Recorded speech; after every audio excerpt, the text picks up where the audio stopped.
Hello and welcome to Europa Universalis 4. I am Lord Forwind with a guide here on how to play France for new players. So, France is one of my favorite nations probably to play in Europa outside of Austria or Portugal or Castile. You are the military powerhouse of Europe at the beginning. Well, you're a little bit weak at the beginning, but through the middle and late game, you're probably the strongest military power in Europe, with the possible exception of Prussia if it forms, or if the Ottomans really start to invade Central Europe, and if Poland-Lithuania stays intact. But even still, you're on par with most of them.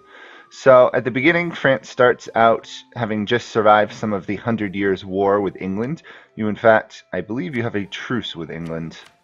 No, you don't, but apparently, well, obviously you can't attack them yet, but there is a treaty that will fire in about a year or two called the Surrender of Mainz. It's relatively new, but it will either give you control of Maine here, or England will be forced to attack you using the Union casus belli. And so if you wait for that, England will be forced to attack you. So if you get a defensive ally, say like Castile, Aragon, if you can Burgundy, they will attack and they will totally get overwhelmed, not only by you, because you can easily take on England on your own, but you also have backup from Burgundy or Spain or Aragon, whoever you ally yourself with. They tend not to get allies in aggressive war because they don't have enough favors for it. Your first mission should be usually England must be driven from France.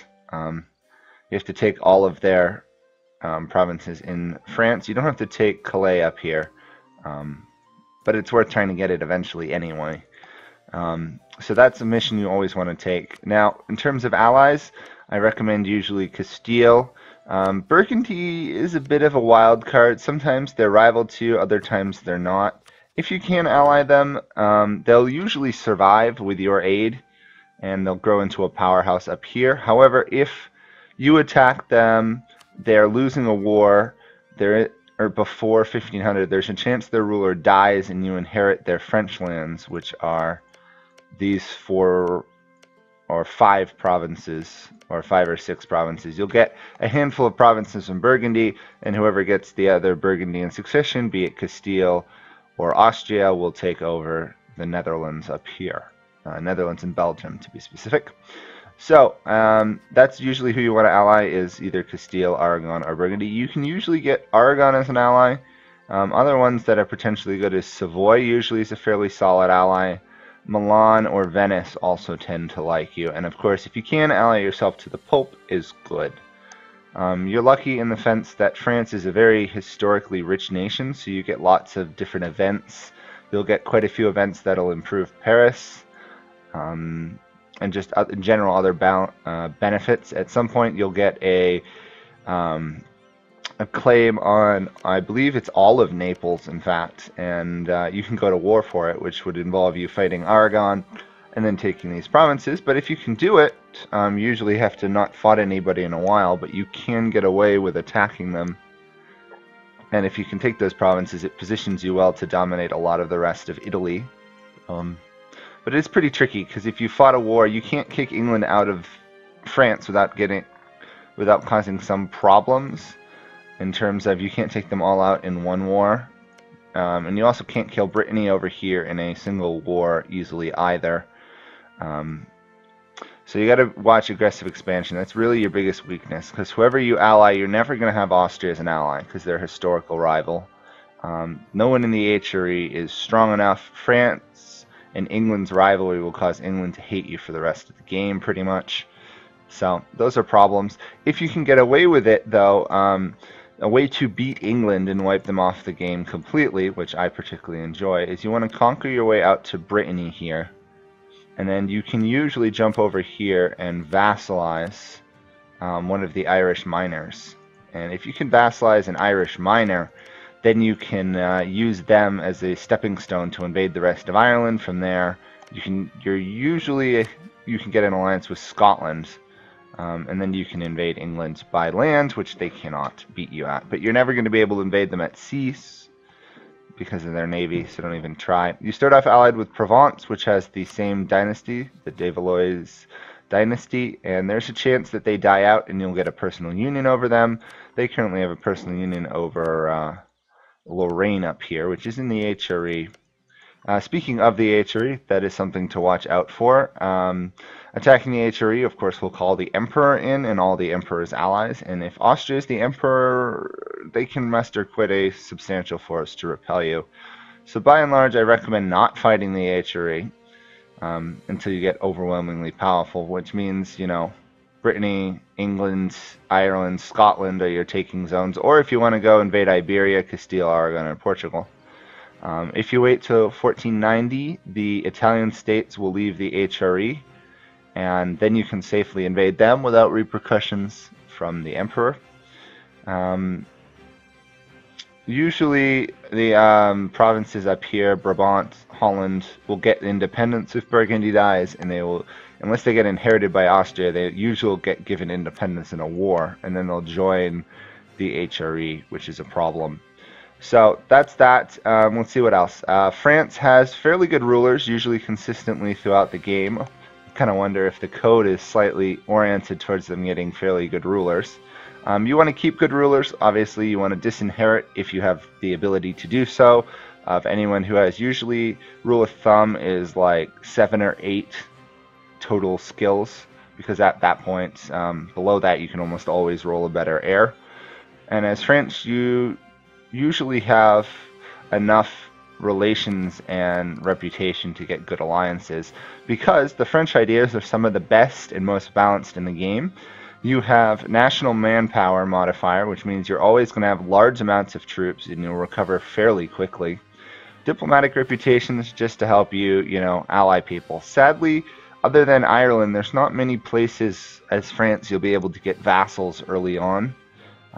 So it's not the most useful one, but their second one, which is French language in all courts, is really useful because it allows you to build a much larger alliance network to oppose Austria or have more Irish vassals, but it's up to you.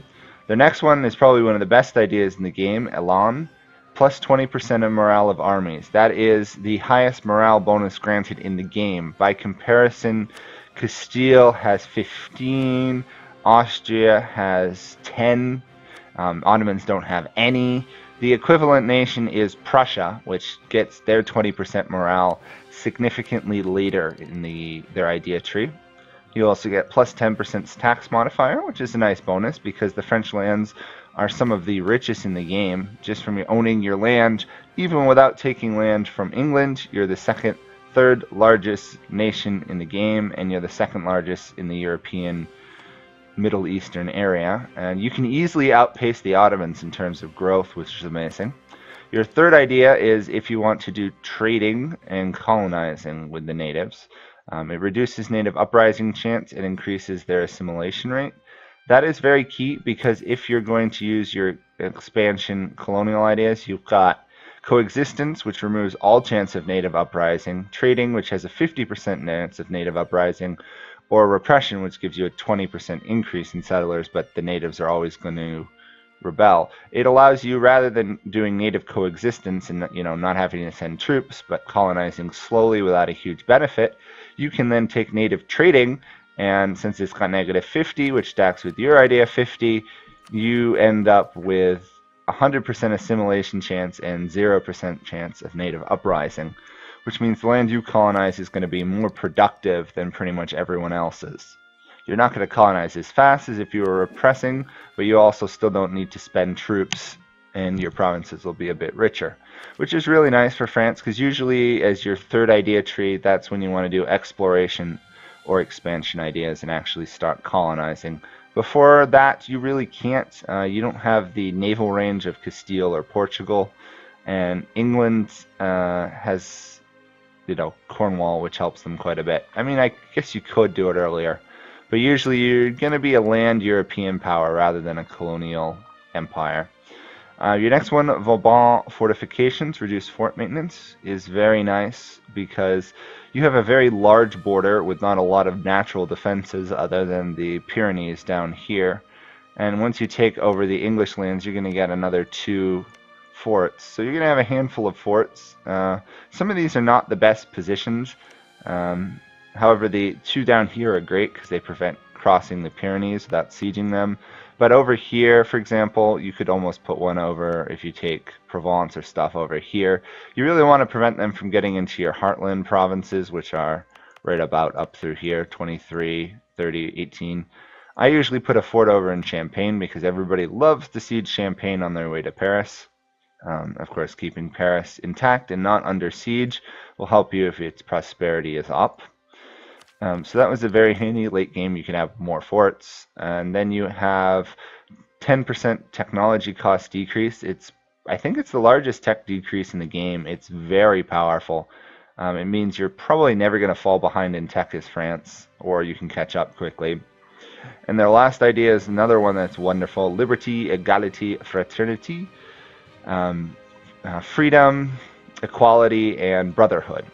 Of course, that excludes women, but it adds tolerance of heretics and heathens, which is pretty much enough so that there's no negative repercussions for having them, but there's no positive benefits unless you go down the humanist idea and get a +3 tolerance of both, in which case you can be Catholic and be 100% tolerant of all faiths in the game, which means that France has got the potential to build a mighty empire just off the fact they can control multiple religious provinces without problems. And their ambition is 5% discipline, which just adds to their overall benefit. Other events to watch out for: France gets a modifier late game in the Age of Absolutism that gives you, I think it's yearly absolutism or a large boost of absolutism, which is very nice. You also start as a kingdom rank, and you only need about 700 more development to get to an empire, which is quite possible. You'll pick up about 100 and so from kicking England out of France. And other than that, that's pretty much France in a nutshell. You do have an event, French Wars of Religion, which is to watch out for, which can fire if you've got too many Protestants and Catholics. That's actually not the worst disaster to fire, because you can get Edict of, I think it's Nantes, which gives you more tolerance of heretics. More tolerance of heretics, which is a pretty nice modifier and will stabilize things for a while. That means you don't have to go down humanist to own Protestant provinces. Then you also have the French Revolutions, which can fire if you've got any of the following: less stability than 0, number of loans over 50, inflation 10, war exhaustion 10, less prestige than 0. The less prestige one's actually really hard to avoid. It's so that the French Revolution, which took place in 1780 or 90, can fire and turn you into a revolutionary empire. I have played France multiple games. I've completed multiple games as France. I have never had that disaster occur or played as a revolutionary empire, so I can't give you much advice on that. But I suspect you have the ability to get Napoleon, best general, I think, in the entire game. So that's some other events to watch out for in France. So my advice: kick the English out of France, conquer Brittany, which could be a little tricky because they usually ally Burgundy, or invade Burgundy and conquer some of their land. Vassalize an Irish minor, jump to Ireland, ally yourself to Scotland maybe, invade England through Scotland, conquer all of England, and you'll be the largest empire in Europe easily, and then figure out where you want to go from there. I don't usually go for the Naples provinces because they're tough to do. Castile, Aragon is possible to invade, but Castile will be a very solid ally for France for the entire game. Watch out for Austria if they're HRA Emperor, because they'll have lots of allies and an army capable of matching yours in number, if not size. For ideas as France, I recommend your first idea be defensive, because the plus 15% morale of armies stacked with their land gives you plus 35% morale, which is absolutely insane for the early game. You can be running around with like 4.8 morale in 1500, which is absolutely stupid. And other than that, you probably want to take defensive ideas, and then obviously you have to pick from here. I tend to take either economic or administrative based on if I'm going to be a large empire. You take administrative for the reduced core creation cost. You take economic just for the in general improvement of your economy. Plus, if you take economic, you'll get reduced development costs. So you can build taller rather than wider, which administrative ideas helps with. But overall, administrative ideas allow you to own more land, have more states, and just, blob more. The big blue blob is a thing as France. For your third idea, I usually go exploration, so you can start colonizing. Be pretty peaceful with your colonization, and you should be all set. Then for the next idea, I usually either take offensive for the improved generals, which might not actually be as necessary now that you can drill your armies to get better stats for them, but that's not a bad tree to go down. The siege ability, the discipline, and the larger army will always be useful. Another option in that is go down quality, get the massive amount of troops and the recovery speed, essentially become the Russia of the West. You'll always have manpower. At some point you want to hit quality because of the improvements to army tradition, cavalry combat, infantry combat, artillery combat, and discipline, but there's these 3 ship ideas in the middle of it which are not that useful for France, since you should really never have an overwhelming navy. Other ideas you could take after the 3 I listed, or as a second idea, is you could take influence if you want to try and vassal diplomatically expand, or just for the aggressive expansion reduction, which is very huge, because as France you can pretty much conquer pretty much anyone given time and fight off almost any large nations. The issue is coalitions, which obviously reduced aggressive expansion impact would help quite a bit. And then you have a choice to pick another idea group. Humanist is not bad if you want to expand down to the Muslims, take over Tangiers like France did historically. I don't usually go religious. I don't usually go expansion unless you want to go to Asia for some strange reason. Innovative's actually not too bad on France. The advisor cost, the extra leader, the decreased tech cost will give you -20 tech cost once you hit scientific revolution, which is insane. So that's pretty good. Trade ideas, not the most useful as France. The problem with France is you're collecting trade in Champagne, and the only way to get to Champagne is from Bordeaux or the Rhineland. And if you're trying to get it from the Rhineland, you're going to be competing with Lubeck, which is hard. Genoa, you just don't have enough centers of trade to compete with either Aragon, Genoa, or the other Italian states. And Bordeaux is not a really good ending trade node to pull to Champagne anyway, because Champagne's going to be losing stuff to both the English Channel and Genoa. However, if you do conquer some of the English lands, and even if you invade the Dutch, then it might be worth taking it to steer trade to the English Channel node, or Genoa if you invade the Aragon or Italy. After that, you don't want maritime ideas. You could use diplomatic ideas. I don't tend to use them. Espionage ideas are not bad late game, but pretty poor for the rest of the game. Aristocratic ideas you could do. You'd get some benefit from it. You'd get large amounts of troops. However, there's better idea trees. Naval ideas are totally useless for you, so you shouldn't have that big of a navy. So that is roughly how to play France. I can't think of much else to add to this. If you guys have any other tips or comments, I'll be glad to respond to those or let other people respond to them. If you guys enjoyed the video, please subscribe and look at my other Europa guides. I'm going to try and do some on some more of the major countries. So that's it. Hopefully it will help you guys, and I'll see you all in another video. Bye for now.